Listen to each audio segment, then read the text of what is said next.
ตอนนี้รถไถกำลังตกแต่งปรับระดับดินให้มันหาบให้มันเทียงเด้อพี่น้องจะได้ลงมือละบัดนี้หลังจากเอาระดมทุนซอยกันระดมทุนจะมาเทพื้นปูนรอบเมตรเขาตัวบ้านของเขานี่แหละพี่น้องได้เวลาละได้เวลาละได้ครบจำนวนแล้วจะได้ตกแต่งเทพื้นลาดพื้นเด้อบัดนี้นี่ให้รถไถเพิ่นมาปรับระดับให้มันบ่ได้เฮ็ดหลายบ่ได้ปูดได้เชียร์หลายพี่น้องนี่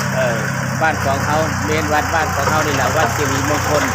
บ้านดอนขนุนตำบลด่านศรีสุขอำเภอโพธิ์ตากจังหวัดหนองคายเด้อพี่น้องเด้อฝากไปถึงลูกหลานอยู่ทั้งไก่อยู่ต่างอำเภอต่างจังหวัดต่างประเทศนี่ละบ้านของเขาเด้อเงินทองก็เป็นของบ้านของเขาและผู้มีจิตศรัทธาร่วมกันบริจาคคนละเล็กคนละน้อยซอยกันซอยกันเพราะว่าโบแมนวัดนี้วัดวาศาสนาก็เป็นสมบัติของชาติเฮาของบ้านของเฮาวัดของเราบ้านของเราชุมชนของเราเด้อพี่น้องเด้อระดับปรับระดับแล้วก็จะได้ปรับตกแต่งระดับจะเทพื้นเทปูนรอบพูดแล้วครับพี่น้องรอบเมนบ้านของเฮานี่แหละเห็นจังไดในเมื่อว่าเฮ็ดได้เมนแล้วมันพื้นมันบ่สะดวกบ่สบายบ่ได้ระดับรถอ้อมไปมันก็ลำบากมันแคบแล้วก็ขยายเอาดินมาลงเพิ่มพี่น้องเด้อฝากลูกฝากหลานบ้านของเฮารับทราบอันนี้บ้านของเฮาเงินทองกับซอยกันคนละเล็กคนละน้อยตามกำลังนี่แหละตามกำลังศรัทธาของเฮานั่นแหละผู้ละ100 200ผู้ละ1,000กับ2,000ก็มีพี่น้องแล้วแต่ความพร้อมของไผมันอันนี้วัดของเฮาบ้านของเฮาบ่แม่นของผู้ใดมือสุดท้ายก็ต้องมานี่แหละเบิดทุกคนนะพี่น้องมือสุดท้ายก็ต้องมานี่แหละบ้านของเราเนี่ยหลังสุดท้ายนี่แหละหลังสุดท้า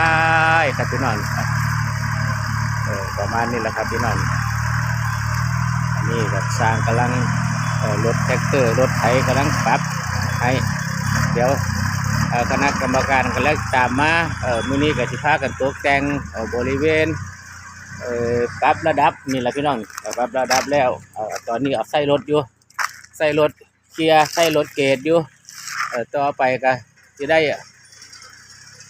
ค้นนี่แหละระดมค้นมือนี่แหละคอยเคลียร์คอยแต่งปรับระดับให้มันได้แล้วก็จังให้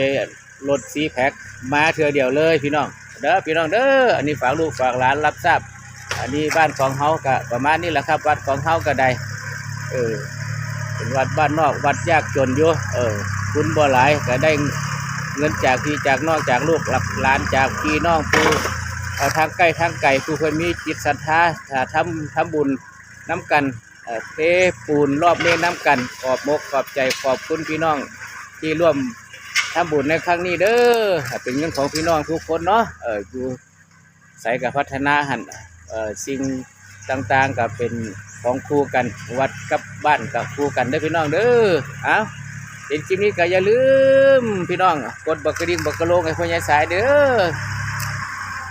คลิปนี้ก็มีแค่นี้แล้วครับสวัสดีครับ